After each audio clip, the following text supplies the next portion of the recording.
All right, everybody. This will be Warnings and Revelations, part 47, I believe. And I just wanted to go over some things I was talking about in the last one about our politicians and these evangelicals who are tying our foreign policy to Israel. And that if you question that, you're somehow anti-Semitic and wish the Jewish people some kind of harm or something, which is absolutely ridiculous. Israel's not the only ones who have bought our politicians. You look at these corporations and stuff, these pharmaceutical drug companies sell drugs on TV and then they put the disclaimer in there, may cause suicidal thoughts and this and that and everything. And there was just another mass shooting today in Gilroy, California.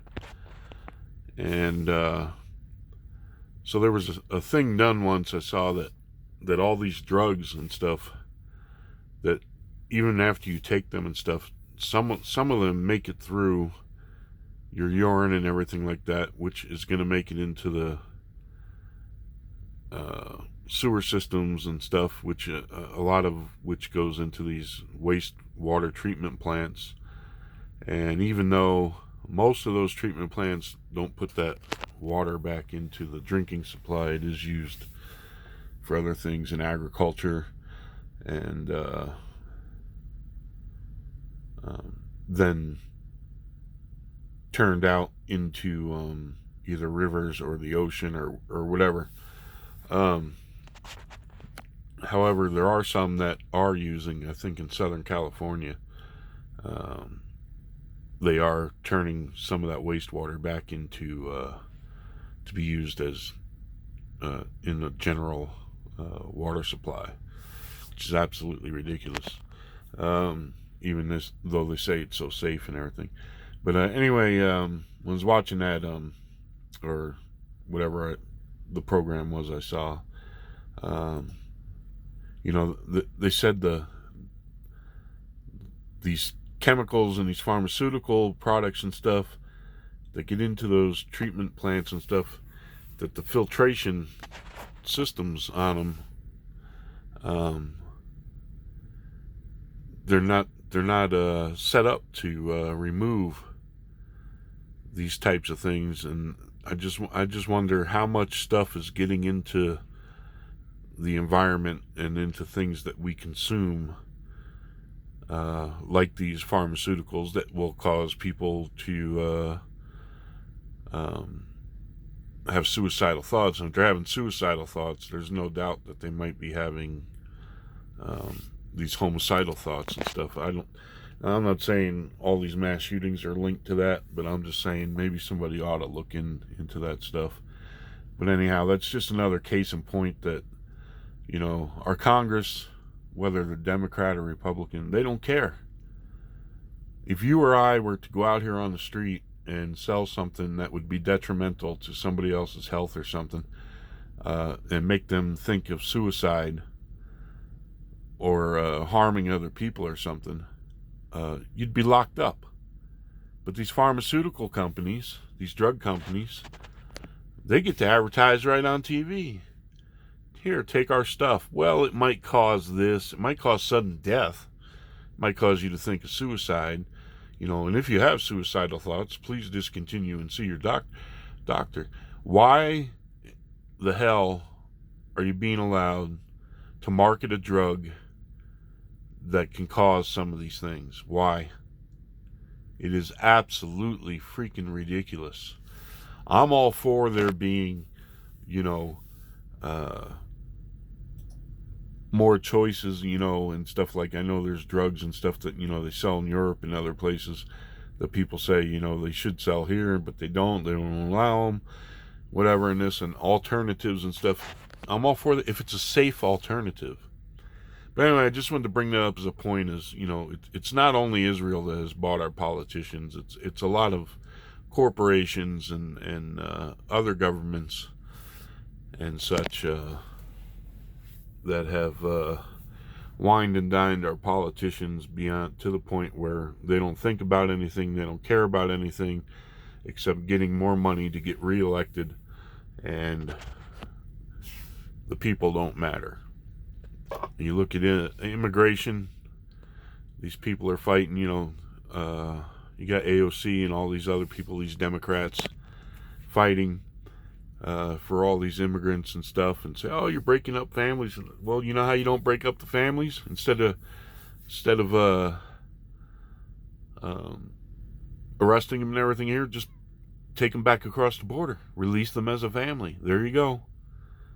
You're still a family, but you're going to be a family on the other side of that border until you come into this country legally.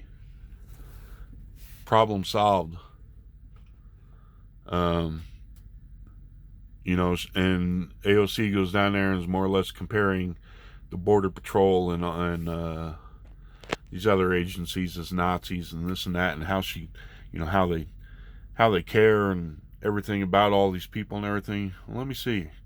Are you people going to hold their hands, these million, hundreds of thousands, and even a million these people when they come in the country? Are you going to take them into your homes and take care of them? Where are they going to live? Go through any of these areas, AOC's area, any of the other ones where the major cities are, where all these people are saying there should be sanctuary cities and you should let everybody in, and see how many homeless people there are. You won't even take care of the people, the citizens of this country in your own districts. Now you're going to bring all these illegals in.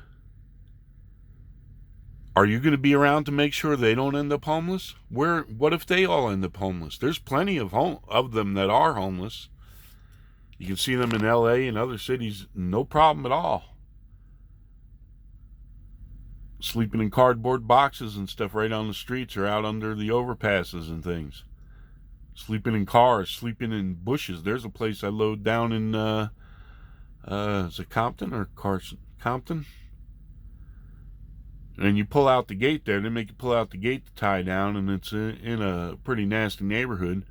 But there's Mexicans living in the bushes all along the fence line of that place. So, all you do-gooders, supposed do-gooders, it's all lip service from you. It's like when Obama went down there when all them children came up without any adults. Did he adopt them? Did him and Michelle take care of a bunch of them? And it was his administration, by the way, who got the cages and things like that down there and everything, because it was a problem then. And most of the Democrats said it was a problem then. And that there needed to be things done. But now, because they don't like Trump and don't want him to have any success, now they do a complete reversal on all their previous comments and stuff and the things they said they wanted to fix. So, but I'm just curious about that, because I go through New York City, I see guys out there in the traffic holding up signs, "We'll work for food" and stuff and everything like this. And it's white guys, black guys, Hispanic guys, where are you, AOC? Where are you, mayor up there? And all you liberals? Shouldn't you, maybe go drive around and pick these people up and help them out? You got the money. You definitely got the money. You're getting your pockets lined every day by your supporters and corporations and stuff.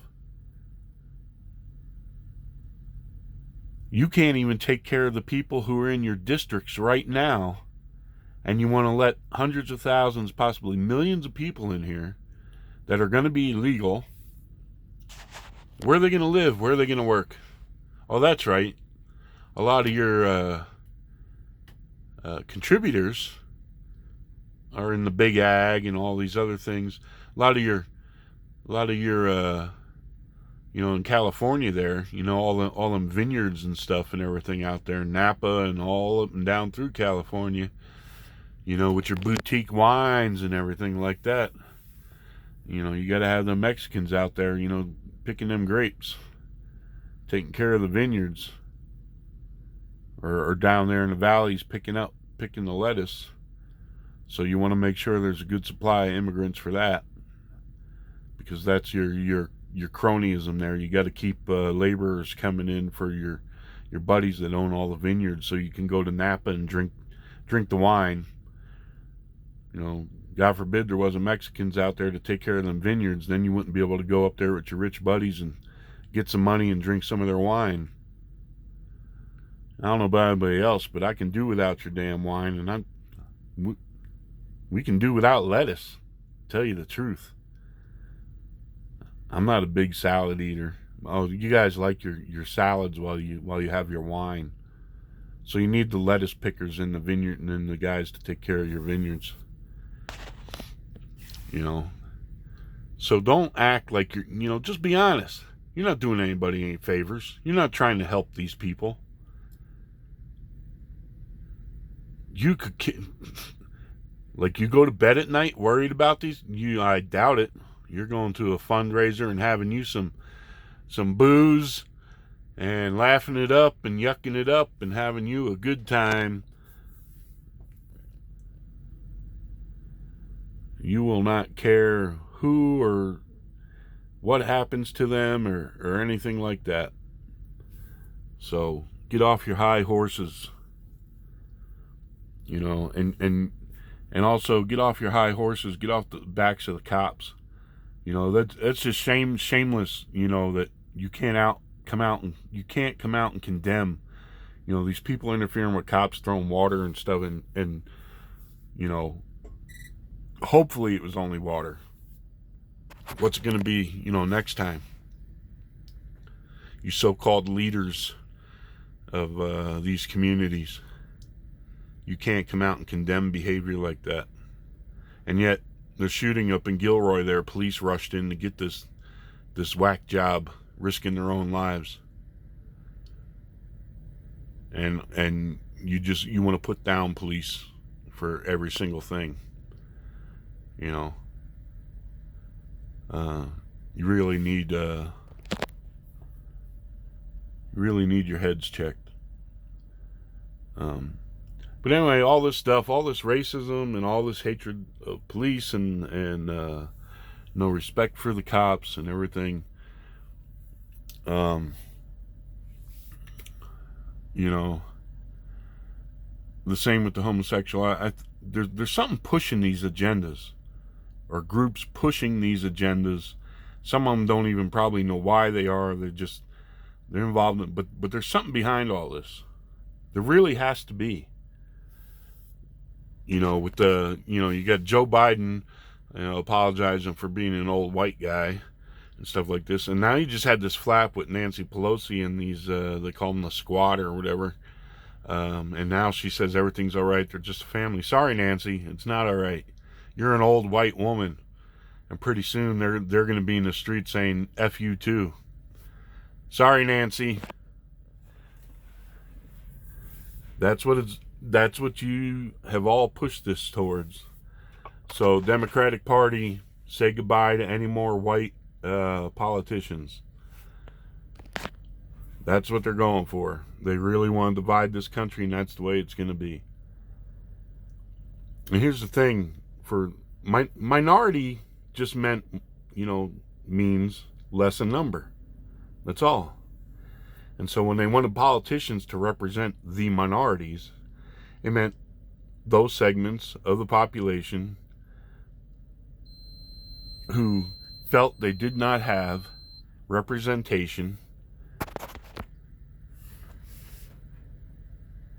in the political system and judicial system and everything else, and then the police force and everything like that in this country. Now, automatically, the word minority automatically just means black or Mexican.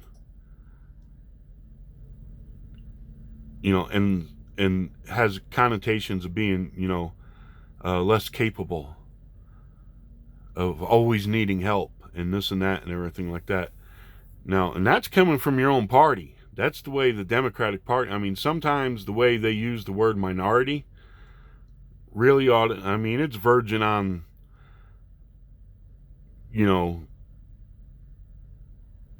being really put in with as a racial term. And I know if I was black or Mexican or something like that and say, hey, you're a minority, I'd be like, what? Because that's the way it's being used. It's not being used to describe, hey, there's less people, we want to make less people representing these groups. So, and here's the thing.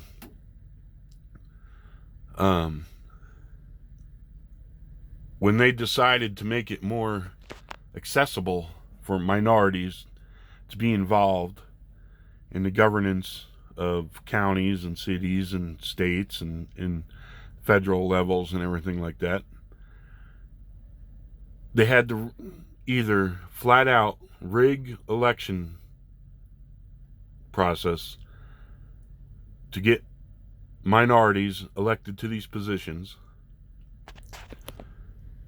or redistrict everything. And you look at where all the hoods and the barrios and whatever you want to call them areas are, and who represents those areas, and you look at the history of them. That's the way it's been. That's the way it's going to be. Because for a black politician to get elected, in most areas, maybe it's lightened up a lot, but since when they first started doing this, and for a very long time, they had to redistrict. Because, especially if you go back in the 50s, 60s and stuff, where the district was, mixed and had, enough population, the way they had it districted, that maybe it was like a 60-40 white and black or whatever. So they had to redistrict and cut some of and make another district, and okay, you whites are over here now, and we're going to isolate the black people in this district, and that way a black politician will be able to get elected there, because it's going to be like 80% black people there, and so that black politician ought to win. Now, I ain't making this up. You can go look it up and look at the way they district everything, and the reason now why those areas have always stayed like they are is because those politicians have a captive audience. You understand? They don't want those neighborhoods becoming diversified. They don't want those neighborhoods becoming affluent and mixed, because that blows their whole game out of the water. Then they might not get elected next election. You understand? If that neighborhood becomes 50-50 white and black, then that diminishes their chances of being reelected. So what the whole time they're saying they're fighting for you and doing this and doing that and everything, really, all they want to do is keep you broke and keep you on welfare and keep you in that neighborhood.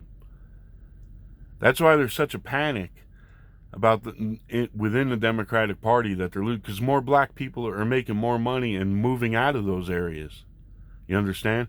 And that's why now they're catering to the Mexicans and the Latinos who are moving into those areas as the black folks move out. So you gotta, I know everyone's busy with their day and stuff, and it's easier just to go along with the bullshit you hear from both, the left and the right news media and everything. But you really got to step back and look at it, because they're all playing a game about power and money and everything like that. It don't matter which side. If you're a Democrat and you think they got your best interest at hand and they're not lying to you and everything they do is going to be to make your life better, you're off your rocker. And the same thing if you're a Republican. You're off your rocker too.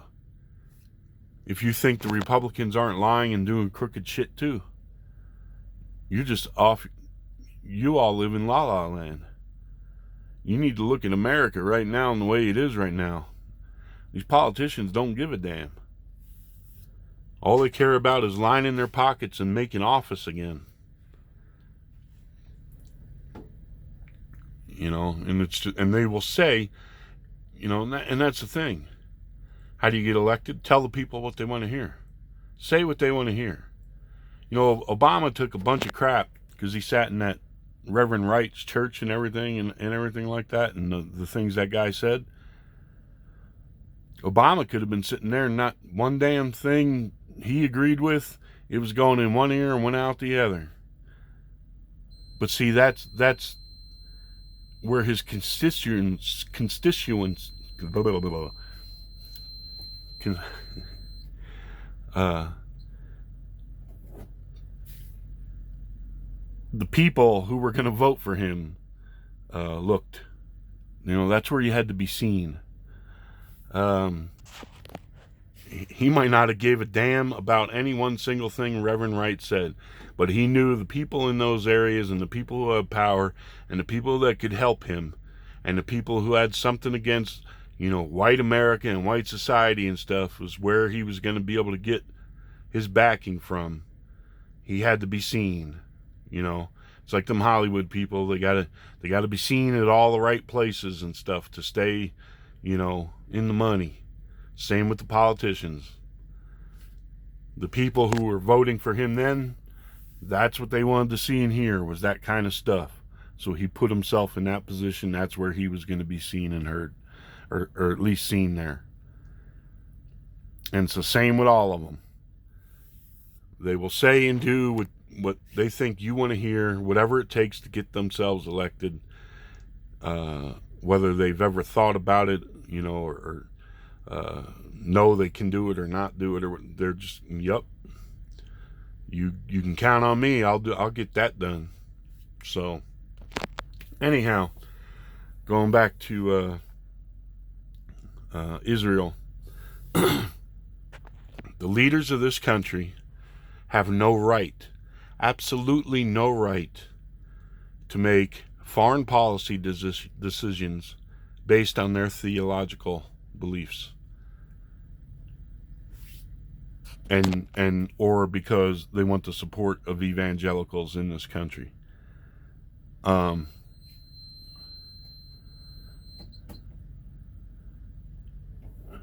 You are showing preference. There are all kinds of religions in this country, and if all you're pandering to is evangelicals who want you to support Israel, then you're breaking your oath of office, because you're showing preference to one religion over another. You might not be putting it in writing, and so you can, oh no, we're not going against the Constitution, but your actions are, whether you've put it in writing or not, you're showing a preference. You're making decisions based on your theological beliefs and the theological beliefs of those who you want their support from. And there's no way our foreign policy should be decided this way. We should be treating all nations fairly as possible, and, you know, it doesn't matter who they are. If they're doing something wrong, they're doing something wrong. You know, and should, you know, just like, you know, you point to the others, oh, these human rights violations of these people and these and this and that and everything. But then when it comes to Israel, nope, you won't utter a word. Or another ally, nope, you won't utter a word. Can't be like that. While we're talking about foreign policy, what about all this foreign aid? We give like $180 million a year to Mexico, and then it's dispersed out through Catholic charities or something, is what I read. Most of it is, because there was such corruption you couldn't just give it to the government, so now it's going through all these charities. You really think it's making it to the people down there? If it's making it to the people down there, why are they trying to get up here? You really ought to investigate where all that money's going. Catholic charities and stuff. Well, the Vatican Bank's one of the richest banks in the world. Is it somehow getting funneled back to the Vatican? Maybe somebody ought to check into that. Don't you think? And why are you giving money and funneling it through an institution that protects pedophiles? Why? Because they call themselves priests and wear robes? Really? Oh, well, the Pope, he's set out a new policy and stuff and how they're supposed to report and this and that and everything. I'm sorry. If there's something like that going on, instead of going to the bishop and going all through this chain, you're supposed to pick up the phone and call the cops, aren't you? I don't care if you're a nun or a priest or a choir boy in the church or whatever like that. Screw their protocol and their procedure, and you have to call this, and you have to, make a report to this person and let it go up the chain of the hierarchy of the Catholic Church. Who the hell are you to say how law should be done in this country? Your Vatican rules do not overrule the rule of law in this country. So if there's some pedophile stuff going on, you need to call the police. If me or anybody else knew of some pedophile junk going on and we didn't call the police, we'd be arrested. So how is it that the Vatican can lay out this protocol and bypass our laws? How? Why? What a crock of shit. And so, if you back that, if you're a politician in New York City and you back that, and you're in the police department and all that, and you back that because you were raised Catholic and all this, the hell with you. The hell with you. You're going to let children be friggin' molested and all this and everything like that, and not encourage people to call the police immediately. The hell with you. Call yourself a Christian? The hell with you. It's enough with the pompous pretend bullshit of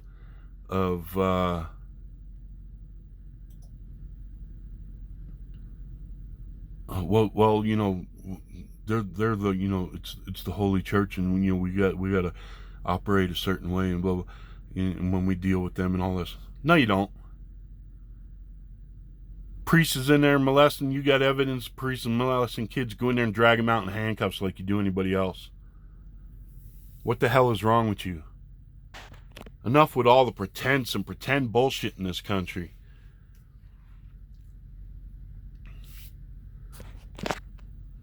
That's another thing. There's got to be some kind of agenda behind is that kind of shit.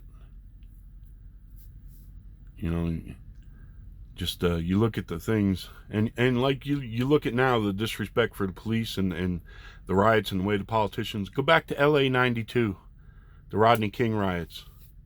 Watch that movie. There's a movie called LA 92. When people say, oh, what do you need an assault rifle for hunting deer or this, or what do you need that kind of weapon for and this and that? I tell them flat out, I don't have weapons because I'm a hunter. I'm not a hunter. I have weapons because of LA 92, because I was down there when that shit happened. I was down there while they pulled people out of their vehicles and murdered them in the street with news cameras watching, and the police didn't do a goddamn thing. Not a freaking thing. They allowed citizens to be murdered on the streets and did not respond. That's why I have weapons. You understand? Because when the police either don't care to show up or they're ordered not to show up, and you're on your own against hordes of people who don't give a rat's ass about nothing except, they're going to make an example out of you because of all the supposed oppression they face. Well, that's when you're going to have to be able to defend yourself.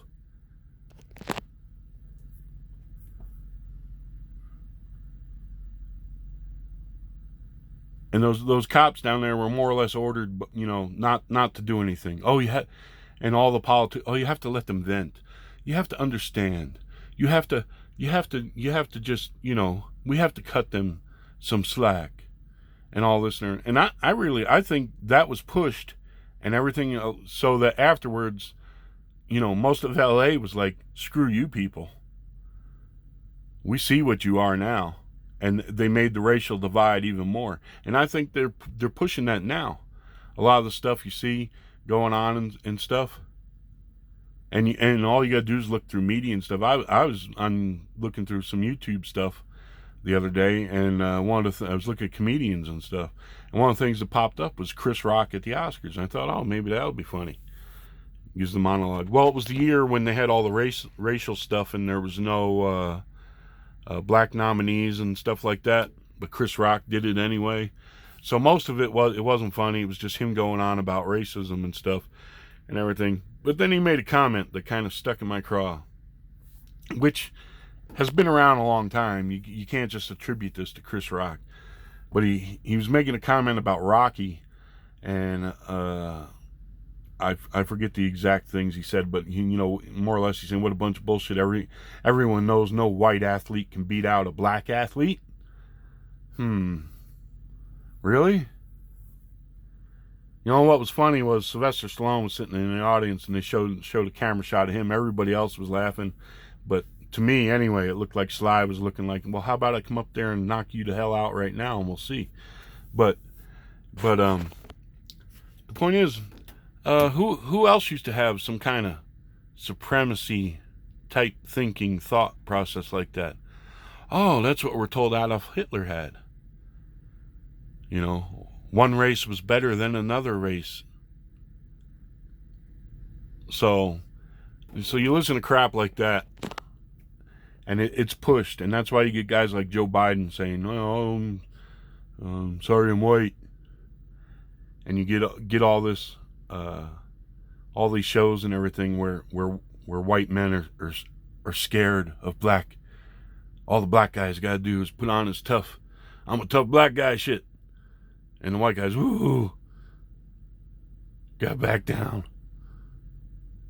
And same thing with Mexicans, too. I got all my tattoos and I'm a Mexican. I'll kick your ass. You're a white guy. But when you stand up to them, then they're shocked. I remember that from when I was a teenager and I moved down to Florida. And they give me that shit and everything. And I stand up to them and they're like, where are you from? You ain't from... I'm from New Jersey, motherfucker. I don't care if you're black, brown, white, pink with polka dots. I ain't afraid of you.